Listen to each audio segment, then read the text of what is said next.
Hello everyone. आज हम यहाँ पर देखने वाले हैं कि ये जो रजिस्ट्रेशन डेट लिखी है, ये एक फॉर्मेटिंग करना है जिसके अंदर यहाँ पे डेट डिजिट में ही हो और मंथ नेम में ही होना चाहिए, जैसे कि यहाँ पर लिखा है। बट हम यहाँ पे फुल नेम नहीं दिखाना चाहते हैं, तो हम चाहते हैं कि जून में JUN लिख कर आए और जुलाई में JUL लिख कर आए। साथ में यहाँ पर जो ईयर है वो यहाँ पे 2026 पूरा दिखा रहा है, और हम चाहते हैं कि ईयर का लास्ट डिजिट दिखे, जैसे 26, 25 या 27। तो हमें इस डेट को फॉर्मेट करना है। और जब हमें इस डेट को फॉर्मेट करना है तो लास्ट टाइम में हमने सीखा था कि डेट फॉर्मेटिंग करने के लिए हमें नंबर्स में जाना होता है, या आप एक शॉर्टकट की प्रेस कर सकते हैं जिसे हम फॉर्मेट सेल बोलते हैं। और फॉर्मेट सेल की शॉर्टकट होती है Ctrl+1। तो कंट्रोल के साथ में 1 प्रेस कर देंगे तो यहाँ पर फॉर्मेट सेल एक्टिवेट हो जाएगा। जैसे ही हम एन ऐड करेंगे, यहाँ पे देखिए सैंपल के अंदर आपको आपके अकॉर्डिंग डेट का फॉर्मेट मिल गया है। अगर आप यहाँ से ओके कर देते हैं तो जो आपकी सेलेक्टिव रेंज है उसके अंदर सेम फॉर्मेटिंग ऐड हो जाएगी। लेकिन हमें वही शॉर्ट वाला फॉर्मेट चाहिए, तो हम कस्टम पे जाएंगे, या आप इंस्टेंट अनडू भी कर सकते हैं और हम इनमें से सिलेक्शन कर लेंगे जो हमारा फॉर्मेट था। देन यहाँ से हम आके ओके कर देंगे और हमारा काम हो गया कंप्लीट। नेक्स्ट ऑप्शन पे जाते हैं जिसका नाम है फॉर्मेट एज टेबल। देखिए कई बार क्या होता है कि टेबल को हम खुद फॉर्मेटिंग देते हैं और कई बार हम यहाँ पे फॉर्मेट एज टेबल ऑप्शन का यूज कर लेते हैं। तो अगर आप भी चाहते हैं कि आप बनी बनाई टेबल फॉर्मेटिंग यूज कर सकें, तो उसके लिए आप फॉर्मेट एज टेबल ऑप्शन का यूज करिए। तो हम अभी के लिए यहाँ पर आएंगे और ये जो इंटायर डाटा है उसे हम सेलेक्ट कर लेंगे, कॉपी करके इसको नीचे की तरफ पेस्ट करेंगे और इस पर अप्लाई करके देखेंगे फॉर्मेट एज टेबल ऑप्शन। चलिए इसी पे ही अप्लाई कर लेते हैं। फॉर्मेट एज टेबल के लिए आपको पूरी टेबल को सिलेक्ट करके रखना है, जिसके लिए हमने कंट्रोल+Shift+ राइट एरो का यूज किया है एंड डाउन एरो की का यूज किया है। अब आप यहाँ पे यूज करेंगे format as table. Format as table option में आपको बहुत सारे लाइट, मीडियम या डार्क के ऑप्शंस मिल जाएंगे, और इनमें से जो कलर आपको ज्यादा सूदिंग लग रहा है वो ऑप्शन आप अपने लिए यूज कर सकते हैं। तो हम यहाँ पे एक लाइट ऑप्शन नहीं, एक मीडियम ऑप्शन यूज कर रहे हैं। और मीडियम वाले ऑप्शन में हमने एक कलर सेलेक्ट किया, और जैसे ही हम वहाँ पे कलर सेलेक्ट करते हैं तो हमारे पास एक पॉपअप आता है क्रिएट टेबल का। क्रिएट टेबल की एक शॉर्टकट भी होती है Ctrl+T। अभी मैं लिख दूंगी यहाँ पर। तो क्रिएट टेबल वाले ऑप्शन में आपको यहाँ पे लिखा हुआ मिलता है where is the data for your table, और ये आपने अपना डाटा का पूरा रेंज दे रखा है कि यहाँ से लेकर यहाँ तक डाटा बनाया गया है। और ये जो रेंज है वो एक एब्सोल्यूटली रेफरेंस को रिप्रेजेंट करता है। आगे वाले क्लासेस में हम रेफरेंसेस को भी देखने वाले हैं कि रेफरेंसेस क्या होता है एक्सेल के अंदर और इतना इंपॉर्टेंट क्यों होता है। तो यहाँ पे लिखा हुआ है कि आपका एड्रेस टेबल का कहाँ है, और वो एड्रेस हमने यहाँ पर पहले से ही सिलेक्ट करके रखा था, तो इसने ऑटोमेटिक यहाँ पे ऐड कर दिया है। फिर नेक्स्ट आपसे पूछ रहा है माय टेबल एज हेडर, और इसके अंदर चेक लिखा हुआ है, यानी कि ये बोल रहा है कि आपके पास टेबल हेडर है। और हमारे पास टेबल हेडर कौन सी है, तो जहां पर हमने ये फील्ड नेम लिखे हैं like serial number, candidate name, candidate IDs, gender, mobile number, courses, registration date. जहां पर हमने ये फील्ड लिखा है serial number, candidate ID, candidate name, gender, mobile, course and payment status तक की जो फील्ड आपको दी गई है, इनको हम बोलते हैं हेडर एरिया आपके टेबल के अंदर। तो यहाँ पर हमारे पास टेबल हेडर है तो इसलिए यहाँ पे ऑटोमेटिक चेक का साइन है। अब आपको बस सिंपली ओके करना है, और ओके करते ही देखिए आपके पास टेबल की वो फॉर्मेटिंग ऐड कर दी गई है। जब टेबल फॉर्मेटिंग ऐड की जाती है तो इसकी कॉलम विड्थ थोड़ी सी इंक्रीज हो जाती है by the column name, and इसके अंदर एक आइकन ऐड हो जाता है जिसका नाम है फिल्टर आइकन। अब ये फिल्टर आइकन क्या काम करेगा, बस इसी के बारे में अभी हम थोड़ी देर में पढ़ेंगे। ये है फिल्टर आइकन। फिलहाल के लिए अभी हम ये फिल्टर आइकन को रिमूव कर रहे हैं, और यहाँ पर हमारे पास ये एरिया ऐड हो गया है। अब हम बाहर की तरफ क्लिक करते हैं और देखिए टेबल पहले के अकॉर्डिंग ये ज्यादा अच्छी लग रही है। तो अगर आप भी चाहते हैं कि इस तरीके की टेबल आप डिजाइन कर सकें, तो आपको एक ऑप्शन यूज करना है जिसका नाम है फॉर्मेट एज टेबल ऑप्शन। इस तरीके से आप अपने लिए टेबल को आसानी से डिजाइन कर सकते हैं। इस फॉर्मेट एज टेबल के अंदर हम चाहते हैं कि कलर को चेंज किया जा सके, क्योंकि ये कलर इतना इफेक्टिव नहीं लग रहा है, हम चाहते हैं कि कोई डिफरेंट कलर अप्लाई किया जाए। तो उसके लिए आपको अपनी टेबल के इनसाइड कहीं भी क्लिक करना है, एंड क्लिक करने के बाद आपको ये मिल रहा है टेबल डिजाइन का ऑप्शन। टेबल डिजाइन पर जब आप क्लिक करेंगे तो आपके सामने ऑप्शन एक्टिवेट होगा टेबल स्टाइल का, जहां से जाकर आप अपने अकॉर्डिंग टेबल के स्टाइल को बदल सकते हैं। तो आप जो भी फॉर्मेटिंग आप यहाँ से सिलेक्ट करेंगे वो फॉर्मेटिंग यहाँ पर इम्प्लीमेंट कर दी जाएगी, और आपको इनमें से जो भी फॉर्मेटिंग ज्यादा बेटर लग रही है वो आप अपने लिए इम्प्लीमेंट कर सकते हैं। और अगर बदलना चाहते हैं तो यहाँ से जाकर आप इन्हें बदल भी सकते हैं। अगर आपको डार्क ऑप्शन यूज करना है तो आप थोड़ा सा स्क्रॉल डाउन करके इनमें से कोई डार्क इफेक्ट वाला ऑप्शन भी यूज कर सकते हैं, लेकिन डार्क इफेक्ट वाला ऑप्शन इतना बेटर नहीं लगता है। तो आप इस तरीके से चेंज ऑप्शन पे जाकर यहाँ से चेंज कर सकते हैं और जो स्टाइल बेटर लग रही है वो स्टाइल यहाँ पर आप यूज कर सकते हैं। आई होप आपको इतने ऑप्शंस क्लियर हुए होंगे इस फॉर्मेट एज टेबल से। और फॉर्मेट एज टेबल के अंदर ये जो टेबल डिजाइन है इसके अंदर टेबल स्टाइल ऑप्शन भी है। इस टेबल स्टाइल ऑप्शन के अंदर आपको ये हेडर रो का जो ऑप्शन मिल रहा है एंड बैंडेड रोज का ऑप्शन मिल रहा है। आप इन पे देखिए चेक का साइन है, इसका मतलब ये है कि हर एक रो के बाद एक रो का कलर डार्क और लाइट रखा गया है। और अगर आप इक्वल करना चाहते हैं, एक ही जैसा कलर दिखाना चाहते हैं, तो बैंडेड रो को अनचेक कर दीजिए। अनचेक करने के बाद देखिए अभी यहाँ पर जो कलर है वो एक जैसा ही दिखाया गया है। अगेन इस पर टिक कर देंगे तो ये पहले की तरह दिखने लग जाएगा। एंड हम वापस से आ जाएंगे अपनी इस टेबल के अंदर और होम टैब में जाएंगे और नेक्स्ट ऑप्शन डिस्कस करेंगे जिसका नाम है क्लियर ऑल फॉर्मेटिंग। देखिए क्लियर ऑल फॉर्मेटिंग एक ऐसा ऑप्शन होता है जो बताता है आपको कि आपके इंटायर टेबल के एरिया में अगर आपको यहाँ पे सब कुछ डिलीट करना है, कुछ भी नहीं रखना है, ना कोई फॉर्मेटिंग रखनी है, ना कंटेंट रखना है, ना ही कोई फंक्शन फॉर्मूला डिजाइन रखनी है, तो उसके लिए आपको एडिटिंग ग्रुप में जाना है और ये वाला जो आइकन है इसका नाम है क्लियर। ये सारी चीजें डिलीट करने का काम करता है आप जो सिलेक्शन करेंगे। तो आप इस एरो पर क्लिक करिए, यहाँ पे लिखा है क्लियर ऑल, साफ लफ्जों में लिखा हुआ है कि अगर आप इस पर क्लिक करेंगे तो ये सब कुछ हटा देगा। एंड जैसे हमने क्लिक किया अभी आप देखिए सिर्फ और सिर्फ आपका सिलेक्शन है, बाकी इसके अंदर जो भी लिखा गया था वो सब कुछ क्लियर कर दिया गया, इवन फॉर्मेटिंग भी। अभी के लिए हम अनडू करेंगे।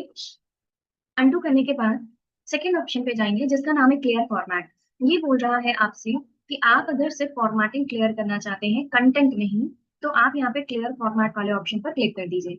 देखिए यहाँ पे इसने फॉर्मेटिंग को हटा दिया है, डाटा जैसे था पहले वैसे ही दिख रहा है और साथ में ये जो डेट था, ये डेट भी एक फॉर्मेटिंग नहीं थी, इसलिए देखिए इसने यहाँ से डेट भी हटा दी है। जो हमने सेंटर अलाइन किया था वैल्यू को वो भी हट चुका है। तो यानी ये बता रहा है कि आप यहाँ पर किसी भी टाइप की वैल्यूज के अंदर फॉर्मेटिंग अगर हटाना चाहते हैं तो आप ये ऑप्शन ट्राई कर सकते हैं। अगेन अनडू करेंगे और अब हम यहाँ पे लास्ट ऑप्शन ट्राई कर रहे हैं इसके अंदर जो है third clear content. Clear content एक ऐसा ऑप्शन है जो बताएगा कि आपने जो रेंज सेलेक्ट कर रखी है उसके अंदर का लिखा हुआ कंटेंट, टाइप किया हुआ कंटेंट रिमूव किया जाएगा, लेकिन इसके अंदर जो फॉर्मेटिंग ऐड की गई है वो रिमूव नहीं होगी। यहाँ देखिए लिखा है clear only the content in the selected cell, the formatting and comment are not clear. यानी कि अगर आपने कोई फॉर्मेटिंग या कमेंट्स ऐड कर रखे हैं तो वो क्लियर नहीं करेगा, ये खुद बता रहे हैं। तो हमने भी कहा ठीक है भाई हमें सिर्फ कंटेंट हटाना है, फॉर्मेटिंग नहीं, तो हम इस पर क्लिक कर देंगे। लेकिन अभी देखिए क्या हुआ, इसने सब कुछ हटा दिया और हमने तो पढ़ा था कि ये कुछ भी नहीं हटाएगा। मान लीजिए अभी हम यहाँ पे वापस से लिखते हैं सीरियल नंबर, तो क्या वो फॉर्मेटिंग हमें मिल रही है? नहीं मिल रही। ओके, अब ये ऐसा क्यों हुआ ये समझते हैं। जब आपने इस टेबल को सेलेक्ट करके फॉर्मेट एज टेबल अप्लाई किया तो आपने टेबल को सेलेक्ट करके फॉर्मेटिंग अप्लाई की थी। और जब आप यहाँ पर आकर बोलते हैं क्लियर कंटेंट, तो जब कंटेंट ही नहीं रहेगा तो फॉर्मेटिंग कैसे दिखेगी, क्योंकि फॉर्मेट एज टेबल कंटेंट के बिहाफ पर कंटेंट के ऊपर ही लगाया जाता है। अब हम आएंगे इस ऑप्शन में और इसको समझेंगे जो हमारी सेकेंड टेबल है। इस सेकेंड टेबल के अंदर ऑप्शन को समझते हैं हम। इसके लिए हमें पहले इसको एक फॉर्मेटिंग देनी होगी।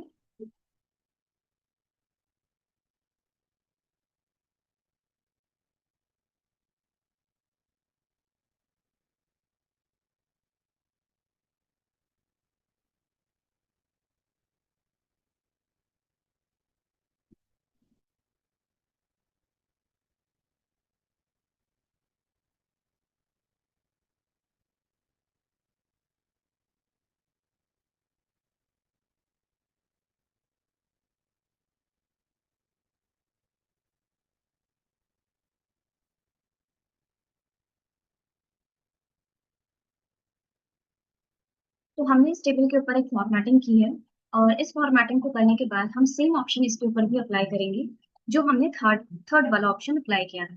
तो आपको क्लियर पे जाना है। अगर आप क्लियर ऑल और क्लियर फॉर्मेट करते हैं तो यहाँ पे क्या करेगा, क्लियर ऑल तो सबको हटा देगा, क्लियर फॉर्मेटिंग फॉर्मेटिंग को हटाएगा। लेकिन जब आप क्लियर कंटेंट करते हैं तो यहाँ पे इसका रिजल्ट देखिए, यहाँ पर इसकी फॉर्मेटिंग अभी भी दिख रही है। अगर आप यहाँ पे कोई और वैल्यू टाइप करते हैं, जैसे आपने लिख दिया वापस से सीरियल नंबर, तो देखिए इसकी फॉर्मेटिंग यहाँ पर है। अगर आप वापस से लिखते हैं 50, तो देखिए 50 की फॉर्मेटिंग यहाँ पर आपको देखने को मिल जाएगी, यानी कि बोल्ड और सेंटर।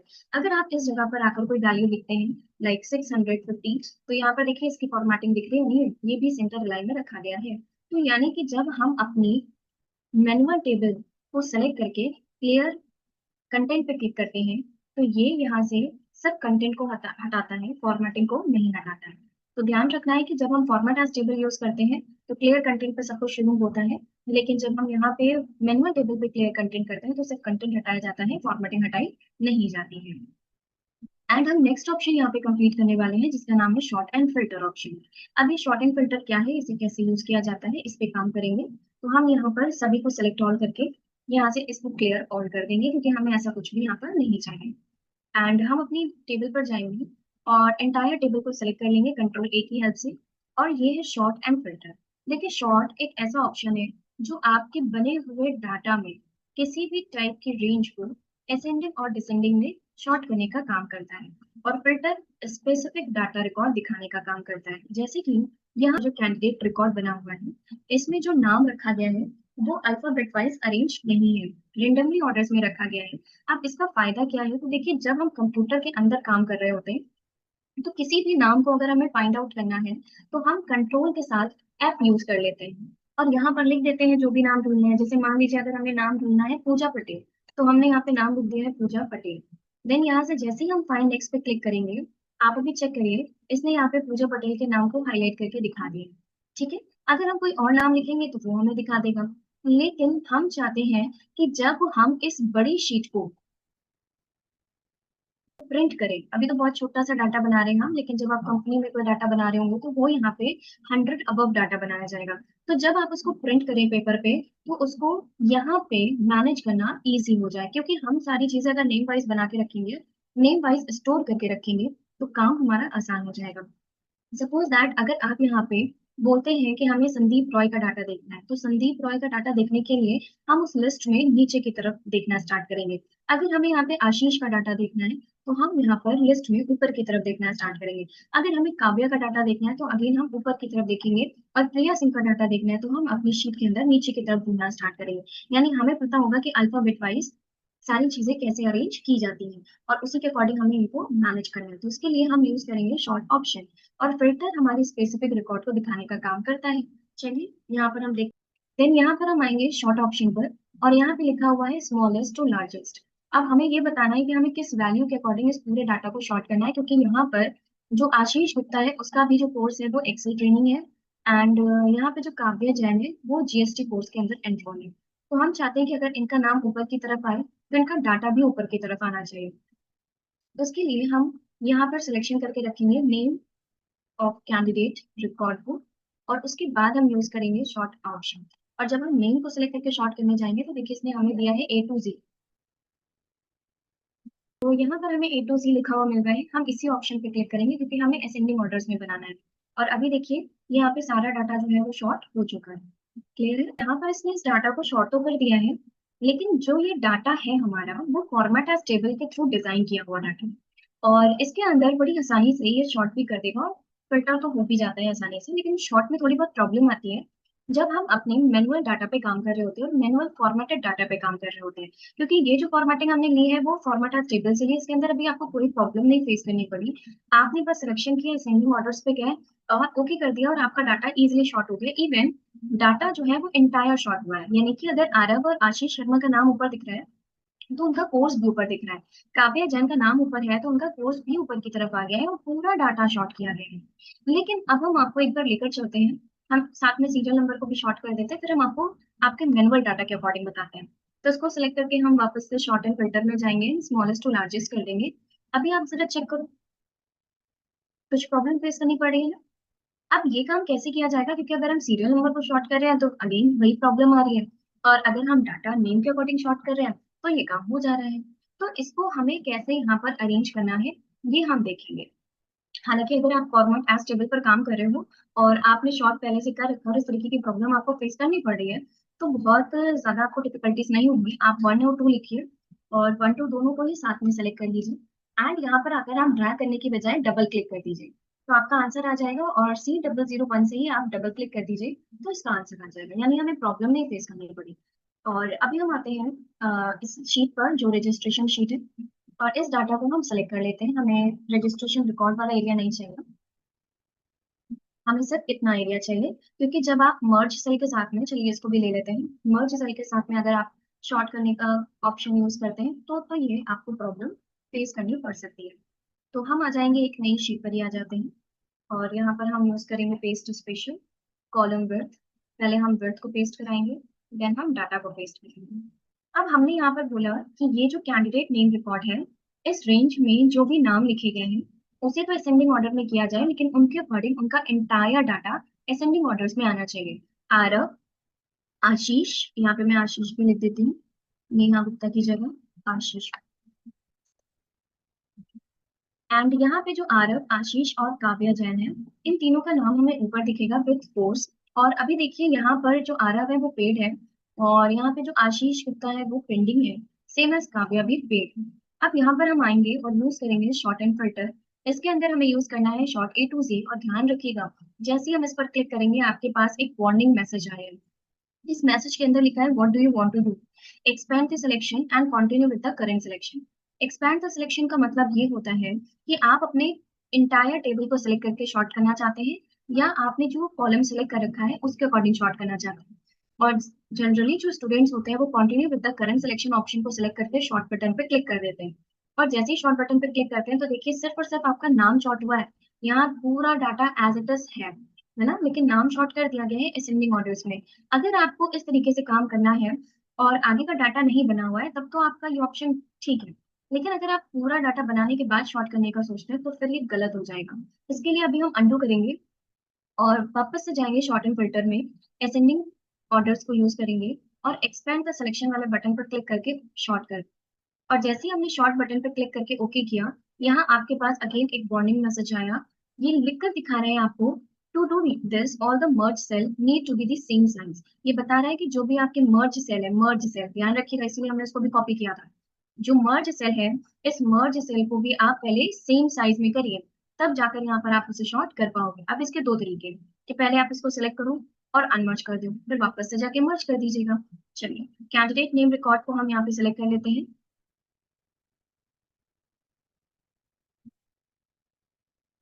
और अब यहाँ पे हम यूज करेंगे short and filter, ascending order, expand the selection, और शॉर्ट बटन पे हम क्लिक कर देंगे। अभी आप चेक करो, इसने इंटायर डाटा को शॉर्ट कर दिया है, और अगर मर्ज रहता तो ये शॉर्ट नहीं करता। आशीष, आरव और काव्य जैन का नाम भी ऊपर है, कोर्स भी ऊपर है, और इनका पेमेंट स्टेटस भी इन्हीं के नाम के अकॉर्डिंग शॉर्ट कर दिया गया है। अब जो आप पहले वाले डाटा शीट में ये प्रॉब्लम फेस कर रहे थे कि जब आप सीरियल नंबर या कैंडिडेट आईडी को शॉर्ट कर रहे थे तो इंटायर डाटा यहाँ पे वापस से चेंज हो रहा था, ये मैनुअल डाटा के अंदर नहीं होगा।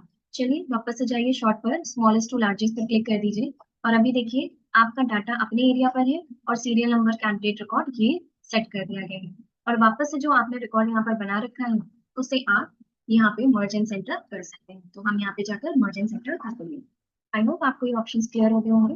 एंड हम चाहते हैं कि यहाँ पर पेमेंट स्टेटस, या पहले तो हम एंटायर डाटा सेलेक्ट करेंगे सिलेक्ट ऑल की हेल्प से, and control plus shift plus L का यूज करेंगे फॉर फिल्टर आइकन। और यहाँ पर हर एक सेल के ऊपर राइट साइड में आपको, हर एक कॉलम में राइट साइड में आपको एक फिल्टर आइकन मिलेगा। और हमसे ये बोला गया है कि जो स्टूडेंट ने डाटा एंट्री के अंदर एडमिशन लिया है उनका रिकॉर्ड हमें सिर्फ दिखाइए। तो हमने बात की गई है हमसे कोर्स की, तो हमें कोर्स वाले कॉलम पे जाकर इस फिल्टर आइकन पर क्लिक करना होगा, और हमसे बोला गया है कि सिर्फ और सिर्फ डाटा एंट्री वाला रिकॉर्ड हमें देखना है। तो सेलेक्ट ऑल वाले ऑप्शन पर जब आप क्लिक करेंगे तो ये अनसेलेक्ट करेगा, आप डाटा एंट्री पर टिक करिए और ओके कर दीजिए। ओके करके देखिए, इसने सिर्फ और सिर्फ आपको डाटा एंट्री वाले कोर्स के स्टूडेंट का रिकॉर्ड दिखा दिया जो कि पेमेंट स्टेटस के अंदर पेड है। यानी कि अगर आप ये देखना चाहते हैं कि कौन सा स्टूडेंट किस मंथ में कितनी बार आया है, या किस किस कैंडिडेट को फीस दे दिया गया है, जब आप रजिस्ट्रेशन रिकॉर्ड बनाते हैं तो किस स्टूडेंट ने किस कोर्स में एडमिशन लिया है, उसने फीस पे की है या नहीं पे की है, कितने कैंडिडेट ऐसे हैं जिनकी फीस अमाउंट अभी पेंडिंग है, ये सारी डिटेल अगर आप चेक करना चाहते हैं, मंथ वाइज भी अगर चेक करते हैं या ईयर वाइज चेक करते हैं, तो उसके लिए हम फिल्टर ऑप्शन यूज करते हैं। सपोज दैट आपकी कंपनी जो है वो लास्ट 5 ईयर से रन कर रही है, और उसके अंदर कोई कैंडिडेट आकर बोलता है कि मैम हमारा सर्टिफिकेट हमें दे दीजिए, तो हम क्या करते हैं उसके नाम के अकॉर्डिंग उसकी वैल्यू को यहाँ पर फिल्टर कर लेते हैं। अब नाम तो सेम हो सकते हैं, बहुत सारे स्टूडेंट्स ने एडमिशन लिया होगा लास्ट 5 ईयर्स में, तो हमें कैसे नाम के अकॉर्डिंग उसकी वैल्यू मिलेगी, कोर्स भी सिमिलर हो सकते हैं, तो हम उसकी जो रजिस्ट्रेशन आईडी होती है उसके थ्रू हम यहाँ पे फिल्टर करके उसकी वैल्यू को चेक कर सकते हैं, या जिस सेशन में उसने एडमिशन लिया होगा उस सेशन में जाकर भी हम चेक कर सकते हैं। तो उसके लिए हमें फिल्टर आइकन इनेबल करना होता है। और अगर वापस पहले जैसे करना है तो कोर्स वाले फिल्टर पे जाइए, सेलेक्ट ऑल करिए और यहाँ पे ओके कर दीजिए। ओके करने के बाद पहले जैसा रिकॉर्ड मिल जाएगा। इसमें मर्ज सेल से कोई इफेक्टेड नहीं होता है। अब पेमेंट स्टेटस में हमें देखना है कि कितने ऐसे रिकॉर्ड हैं जो कि पेंडिंग दिखा रहे हैं। तो हम पेमेंट स्टेटस वाली फिल्टर आइकन पे क्लिक करके सेलेक्ट ऑल को अनसेलेक्ट करेंगे और पेंडिंग वाले ऑप्शन पे क्लिक करके ओके करते हैं। तो देखिए एक ही ऐसा है स्टूडेंट आशीष गुप्ता जो अभी तक यहाँ पे पेमेंट स्टेटस के अंदर पेंडिंग रिकॉर्ड दिखा रहा है। वापस से जाएंगे, हमने कहा पार्शियल रिकॉर्ड दिखाओ और पेंडिंग को मत दिखाओ। और अब आप यहाँ से ओके करिए। तो देखिए आपको दिखा रहा है कि पूजा पटेल, प्रिया सिंह और विक्रम यादव 3 ऐसे कैंडिडेट हैं जिनका पेमेंट स्टेटस पार्शियल है। सो यहाँ पर ये जो फिल्टर ऑप्शन है वो बहुत यूजफुल है कंपनीज टू कंपनी। यहाँ पर ये ऑप्शन सबसे ज्यादा यूज करती है। इवन जब आप इंटरव्यू देने जाएंगे तो ये क्वेश्चन आपसे जरूर पूछा जाएगा। तो इसलिए आपको इन ऑप्शन को बहुत अच्छे से प्रैक्टिस कर लेना है और क्लियर कर लेना है। आई होप आपको ये ऑप्शन क्लियर हो गए होंगे। Thank you.